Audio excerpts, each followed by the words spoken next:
So India के सारे players out हो चुके हैं और अभी तो राउंड ऑफ 32 और 16 ही चल रहा है। सेन लक्ष्य की बात शुरुआत करते हैं। येस आई नो मैं बहुत जल्दी शुरुआत कर रहा हूँ इन सब चीज़ों की, बट यार ये चीज़ों के बारे में डिस्कशन किए बिना मैं रह नहीं पा रहा था, क्योंकि ये चीज़ें पिछले 6-7 महीने से इतनी ज़्यादा रिपीट मोड में चल रही है। And as an badminton enthusiast and जो पर्सन बहुत ज़्यादा प्यार करता है बैडमिंटन से, बहुत अच्छा इन चाहता है कि इंडियन प्लेयर्स टॉप रैंक पे पहुँच जाए, उनके लिए मतलब मेरे जैसे प्लेयर के लिए ये सब चीज़ें देखना, मतलब मैं भी प्लेयर था और जिस लेवल का मुझे बैडमिंटन पसंद है, ये सब चीज़ें देखना बहुत ज़्यादा टफ है। मुझे याद है मैं बार बार इस चीज़ का जिक्र करता रहता हूँ। 2023 कनाडा ओपन पूरी पूरी रात बैठ के मैंने लाइव स्ट्रीम्स की है, किसको सपोर्ट करने के लिए, लक्ष्य सेन को सपोर्ट करने के लिए, इंडिया को सपोर्ट करने के लिए। हमेशा जब भी प्रणव एचएस हो या श्रीकांत किदम्बी हो, साइना मैम हो या फिर पीवी सिंधु, कोई भी हो जो परफॉर्मेंस दे रहा है, हमेशा सपोर्ट में वो ऑफकोर्स मैं इंडिया को सपोर्ट करता हूँ इन सब चीज़ों में। बट अभी कितना टाइम हो गया है यार, पेरिस ओलंपिक्स तक हम सोच रहे थे कि यार यस कुछ करेंगे कुछ करेंगे कुछ करेंगे, बट उसके बाद कुछ हो ही नहीं रहा है, उस लेवल का कुछ आ ही नहीं रहा है। इंडिया में जो टूर्नामेंट होती है वो अगर आप बोलोगे सैयद मोदी वाली हुई थी, उसमें कोई खेलने नहीं आया था, तो वहाँ पे कोई जीता आ रहा है उसका कोई डिस्कशन करने का मीनिंग ही नहीं बनता है, ठीक है। तो कोई टॉप लेवल के प्लेयर वहाँ पे थे ही नहीं, तो वो डिस्कशन छोड़ो। यहाँ पे जो लक्ष्य सेन की मैच थी केंटा निशिमोटो के सामने, देखो क्या कहीं से भी ऐसा लग रहा था कि सेन लक्ष्य, वो बोलते हैं ना कि उनकी जो पुरानी गेम मोड है, देखो मुझे पता नहीं शायद सेन लक्ष्य देखे ना देखे ये वीडियो, मुझे कोई आइडिया नहीं है, बट अगर वो देख रहे हैं तो एक बार प्लीज़ कनाडा ओपन 2023 में आप कैसे खेले थे जाके एक बार देख लो, किस लेवल का आपने गेम प्ले दिखाया था, कैसे खेले थे। उसके बाद वो गेम प्ले आपका आ ही नहीं रहा है, आप कुछ भी मतलब बहुत ज़्यादा आपने चीज़ें ट्राई कर दी, बहुत ज़्यादा चीज़ें हुई है, प्लीज़ वो जाके एक बार देखो प्लीज़, ये मेरी एज ए रिक्वेस्ट होगी। टू केंटा निशिमोटो, क्या उनसे बेटर प्लेयर है सेन लक्ष्य? ऑफकोर्स उनसे बेटर प्लेयर है सेन लक्ष्य, बट क्या वो परफॉर्मेंस दे पा रहे हैं? नहीं दे पा रहे हैं। कहाँ पे इश्यूज़ आ रहे हैं वो हम नहीं, मैं भाई ऑफकोर्स उनसे क्या प्रॉब्लम्स आ रही है वो मैं कैसे बता सकता हूँ ऐसे यहाँ पे बैठ के, बट स्टिल जो मैच के अंदर मुझे देखा कि बहुत ज़्यादा चांसेस मुझे लग रहे थे कि सेन लक्ष्य थर्ड सेट आराम से ले जाएंगे, जीत जाएंगे थर्ड सेट, बट वही बीच में वो उसके पास 11 स्कोर था चल रहा था, उसके आसपास लगा कि उनको शायद इंजरी हुई है लेग में, क्या हुआ पता नहीं, बट उसके बाद वो वापस बहुत बढ़िया बैडमिंटन उन्होंने खेला, पॉइंट्स रिकवर किए सब कुछ। बट जो बोलते हैं ना फाइनल नेल इन कॉफिन, अगर आप विनिंग नहीं करते हो तो कोई मीनिंग ही नहीं बनता है। फिर से राउंड ऑफ 32 राउंड ऑफ 16 का वो चीज़ बन गई है। आप बोलोगे कि नहीं यार फाइट तो दी, ऑफकोर्स फाइट दी, बट ये चीज़ कब से सुने जा रहे हैं हम कि फाइट दी, जो फाइट दी, बहुत टाइम हो गया ये चीज़ हम सुने जा रहे हैं चीज़ की। देखो आपको एग्जांपल दूंगा समझ आ जाएगा। राउंड ऑफ 32 में आंसियांग अगर हार रही है तो ऑफकोर्स लोग पूछेंगे कि यार क्या स्कोर क्या था, अगर बोला जाए कि 23-21, तो उनके सामने जो अपोजिशन होगा ना उसको बहुत ज़्यादा बोला जाएगा कि यार क्या बात है यार आपने हरा दिया। एक टूर्नामेंट हारी, 2 टूर्नामेंट वैसे ही हारी कि राउंड ऑफ 32 या राउंड ऑफ 16 के अंदर उनसे लो लेवल प्लेयर्स या फिर कोई उनके ही लेवल के प्लेयर के आसपास वो स्ट्रेट सेट्स में हार गई, ठीक है, स्ट्रेट सेट्स या फिर ऐसे बहुत टफ सेट्स में हारी। एक बार 2 बार होगा तो लोग ऐसा बोलेंगे कि नहीं यार टफ, बहुत ज़्यादा अच्छे प्लेयर है वो वापस आएंगी, अच्छा खासा खेलेंगी, बट क्या बार बार वो चीज़ होगी तो कोई आंसियांग को भी उस लेवल पे खींचने वाला है? ऑफकोर्स नहीं खींचेगा। उनको नाम, उनका नाम क्यों है, वो टूर्नामेंट्स विन करती है, ठीक है, स्ट्रेट 2 सेट्स, वो सेमीफाइनल्स तक तो सारे लोगों को स्ट्रेट 2 सेट्स हराती है। एंड या अभी कोई ना कोई बोलेगा ऐसा कि क्यों कंपैरिजन ऐसे करना है, तो हमेशा हमें कंपैरिजन टॉप क्लास के प्लेयर से ही तो करना चाहिए। आप जब आप क्लास में पढ़ते भी थे 8th में 9th में 10th में, जब भी आप पढ़ते थे, आप देखते किसको थे कि जो टॉप रैंक प्लेयर है उसको देखते थे, या फिर ये देखते थे कि यार 33 तो बहुत, 33% पे तो पास हो ही जाता है ना, बहुत, वो नहीं करते थे ना, आप फर्स्ट को ही देखते थे हमेशा। वो हमेशा यही चीज़ होती है, आपको रैंक फर्स्ट चाहिए। कौन होगा वर्ल्ड का प्लेयर, बैडमिंटन का प्लेयर जो ऐसा सोचेगा कि मुझे वर्ल्ड नंबर 1 नहीं बनना है, सबको बनना होगा, राइट। तो वर्ल्ड नंबर 1 बनने के लिए आपको कितनी ज़्यादा टूर्नामेंट जीतनी पड़ेगी, किस लेवल पे आपको जाना पड़ेगा। तो आप कितनी भी फाइट दे दो, बट वो final nail in the coffin होती है, वो है विनिंग, वो ही नहीं आ रही है, वो चीज़ हो ही नहीं रही है। एक बार होगा, 2 बार होगा, येस ऑफकोर्स हम सपोर्ट कर रहे हैं, कंटिन्यूस ये चीज़ होती जा रही है। तो या तो उनके कोचेस को ये चीज़ सोचनी चाहिए या उनको खुद को भी सोचनी चाहिए। मैं अभी भी बोलूँगा अगर वो चीज़, ये वीडियो उन तक प्लीज़ पहुँचा दो उनको। आप कनाडा ओपन 2023 का वीडियोज़ जाके देखो प्लीज़, प्लीज़ जाके आप देखो किस लेवल का आपने गेम प्ले दिखाया था ली शीफेंग के सामने, आप वो पूरी टूर्नामेंट कितना खतरनाक खेले थे, प्लीज़ वो चीज़ जाके देखो। तो यही चीज़ है, अब जब तक वो इस लेवल पे वहाँ पे नहीं आते तो फिर डिस्कशन करने का उतना ज़्यादा मीनिंग बनता ही नहीं है। देन पूरे सारे लोग हार चुके हैं। एक और जो जिसके बारे में मुझे डिस्कशन करना है वुमेन सिंगल्स में है, वो कल ही हो चुका था, just a second, PV Sindhu ma'am आ रही थी, वो उसके बारे में डिस्कशन तो आज हमने कर दिए थे।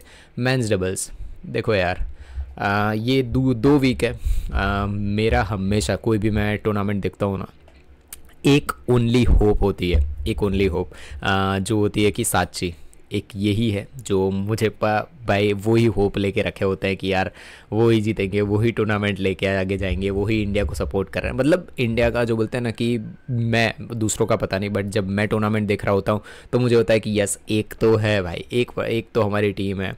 बट मथियास वो और उन लोगों के साथ जो ओलंपिक्स के बाद वो सारी चीज़ें टीम मतलब चेंज हुई है, देन उन्होंने छोड़ा है, क्या इशू है वो अभी तक बाहर नहीं आया, हमें पता नहीं है, और वो हमें पता हो क्यों ही जानना है, क्यों ये चीज़ें जाननी है। बट वो टीम के बाद काफ़ी टाइम उन्होंने लिया, काफ़ी टाइम के बाद वो लोग खेले, ओलंपिक्स के बाद काफ़ी टाइम दोनों साक्षी ने लिया, उसके बाद वो अच्छा खासा गेम प्ले लेके भी आए लास्ट वीक इंडिया ओपन में, अगर आपने देखा हो। बट वो बोलते हैं ना कि अभी भी पावर लेवल दोनों का उसी टॉप लेवल का है, गेम प्ले भी उसी टॉप लेवल का है। बट यार 2 टूर्नामेंट्स हो गई, एक में सेमीज़ में आप मतलब सेमीज़ में हारे हो, बट वो गो इज़ुद्दीन उनके सामने आप वो ले सकते थे। बट वही चीज़ है कि वो दोनों सरप्राइज़ पैकेज निकले एक टाइप के साक्षी के लिए, तो वो चीज़ वहाँ पे हुई। बट आज एक और कैड्रन और पुआवा, इनके सामने ये लोग हारे हैं। मैं बिल्कुल भी नहीं चाहता कि यहाँ से कहीं मैं ये चीज़ हमेशा ये चीज़ अंदर से हो रही है कि नेक्स्ट अभी टूर्नामेंट्स जब भी आ रही है उसके अंदर हम साक्षी अपना जो टॉप लेवल का गेम प्ले लास्ट 3-4 साल से उन्होंने दिखाया वो ही वापस रिपीट मोड में आ जाए। वो और डिस्कशन उतना ज़्यादा अभी करने की मुझे साक्षी के रिलेटेड तो नहीं लगता है, बट देखते हैं। मेरी ओनली होप जो इंडियन बैडमिंटन में है वो यही है।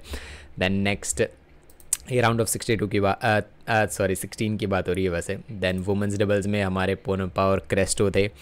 यार देखो इनके स्कोर्स यहाँ पे क्यों ऐसे स्कोर दिखा रहा है यहाँ पे, जस्ट अ सेकेंड, यहाँ पे कुछ गड़बड़ी है क्या? 11 दिखा रहा है यहाँ पे, मैं कंफर्म कर लेता हूँ स्कोर्स को। यहाँ पे अपडेट में शायद गलती हुई या फिर कोई इंजर्ड हुआ होगा, मे बी हो सकता है, दोनों में से कोई भी चीज़ हो सकती है।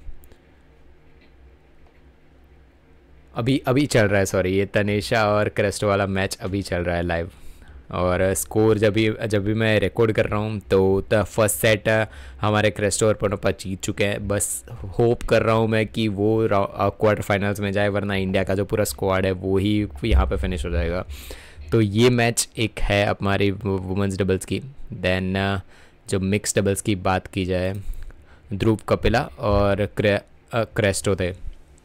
थर्ड सेट तक गया है गेम, हु चेंग के सामने मैच थी, ये भी राउंड ऑफ 62 में गया। देखो यार मिक्स डबल्स में मेरी one of the favourite category है, आप मानो ना मानो, बट मिक्स डबल्स मेरी वन ऑफ द फेवरेट है। और मुझे फेवरेटिज्म वो बोलता है ना कि बनाने वाला पर्सन, 2 टीम है, एक जैंग हुआंग और वातनाबे हिगाशिनो। मैं खुद मिक्स डबल्स अच्छा खासा खेल चुका हूँ तो मुझे पता है। तो मैं जब भी देखता हूँ ना कि इंडिया से उस लेवल के प्लेयर्स आगे बढ़ ही नहीं रहे, तो मुझे बहुत ज़्यादा इस चीज़ में डिसअपॉइंटमेंट मिलती है कि यार क्यों मिक्स डबल्स में कितना टाइम हो गया है यार, कोई बन ही नहीं रहा है, कोई नहीं आ रहा है मिक्स डबल्स में। तो इसके ऊपर क्वेश्चन रेज कोई करता ही नहीं है, पूछता भी नहीं है। वुमेंस डबल्स के अंदर अभी जॉली पुलेला आए हैं, बट उन्होंने यहाँ पे क्यों पार्टिसिपेट नहीं किया मुझे आइडिया नहीं है। वो अच्छी पैर है, बट उनके बाद क्या, क्रेस्टो और पोनप्पा खेल ज़रूर रहे हैं, बट अभी टूर्नामेंट देखो, अभी स्कोर फिर से शायद देखो यहाँ पे सेकेंड सेट में थोड़े बहुत लीड पे वो जा चुके हैं। तो यही सारी थी, इंडिया का स्क्वाड ऑलमोस्ट फिनिश हो चुका है, कोई है ही नहीं। आप इस चीज़ में क्या चीज़ें हो सकती है, क्या कल से बोलते हैं ना कि एनालिसिस करें, क्वेश्चन करें, क्या ही किया जाए। यार देखो मुझे इस चीज़ में सिंपल एक चीज़ लगती है कि मैं आपको भी रिकमेंड करूँगा, जब भी आपको दिखे कि कोई उस लेवल का परफॉर्मेंस नहीं दे पा रहा है, एक बार हो रहा है, यस सपोर्ट हिम हर जो भी है। मैं हमेशा मैं चाहूँगा कि इंडिया के बैडमिंटन प्लेयर्स हैं ना, main singles, women singles, doubles, सारी कैटेगरी में डोमिनेशन करे। जैसे आंसियांग डोमिनेशन कर रही है ना, उस लेवल पे ही डोमिनेशन चला है। उस लेवल का डोमिनेशन शायद ही कोई लेके आए, बट उस लेवल का डोमिनेशन चाहिए। मैं अंदर से मेरी चीज़ें बता रहा हूँ। तो एज एन ऑडियंस आपका भी गोल होना चाहिए कि ये सारी चीज़ें। और अभी कुछ दिनों में एक वीडियो आएगा बहुत इंपॉर्टेंट, क्रिकेट वर्सेस बैडमिंटन के रिलेटेड आएगा, शायद जल्दी से जल्दी आएगा। उसमें मैंने पूरा का पूरा डिस्कशन किया है। प्लीज़ वो वीडियो देखना और लोगों तक शेयर कर देना। तो यही चीज़ें थी। अभी मुझे इतना ज़्यादा डिस्कशन करने का मन भी नहीं कर रहा है, बट ओके, सो साथ में ही कर ही लेते हैं कि आज मैचेस कौन से होने वाले हैं। तो मतलब कल जो वीडियो आज ही आएगा तो डिस्कशंस कर लेते हैं। जो प्लेयर्स यहाँ पे है, जिन जो आई है वो ही डिस्कशन कर लेते हैं। पहले मेंस डबल्स के बारे में बात कर लेते हैं। तो हाँ, एक और न्यूज़ जो बहुत बढ़िया थी, बहुत बढ़िया तो क्या है, डैडीज़ जो है मेंस डबल्स के, अल्फियन और अर्दियान तो सॉरी, अल्फियन अर्दियान तो बोल रहा हूँ, मैंने अभी देखा वही चीज़ बोल दिया। जो डैडीज़ है एहसान और सत्यावान, वो लोग रिटायर हो चुके हैं। जैसे कि मैंने बोला था कि इंडोनेशिया में वो लोग रिटायर होना चाहेंगे। मतलब वो उन्होंने अपने होम ग्राउंड को, होम कंट्री को चुना ऑफकोर्स रिटायरमेंट के लिए। और वही सारे लोगों का गोल भी होता है कि फाइनली एक बार परफॉर्मेंस दिया जाए। तो यार बहुत उन्होंने टॉप क्लास की गेम प्लेस दी है। आप कभी भी जाके वापस है ना उनकी मैच, उनके सामने मिनियंस जो केविन संजया और गिडियन है ना, उनके साथ उनकी मैचेस देखना, भाई साहब किस लेवल, टॉप लेवल की उनकी मैचेस होती थी।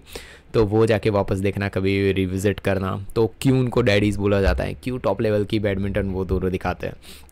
तो वही है, वो लोग रिटायर हो चुके हैं, तो हैप्पी रिटायरमेंट उनको।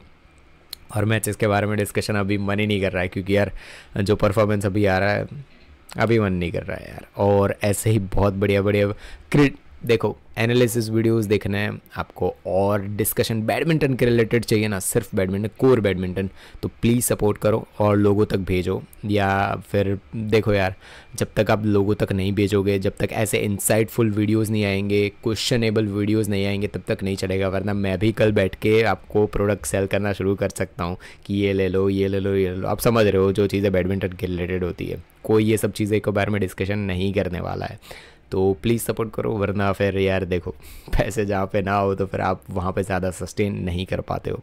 तो यही है, चलो मिलेंगे नेक्स्ट वीडियो में, तब तक के लिए बाय बाय।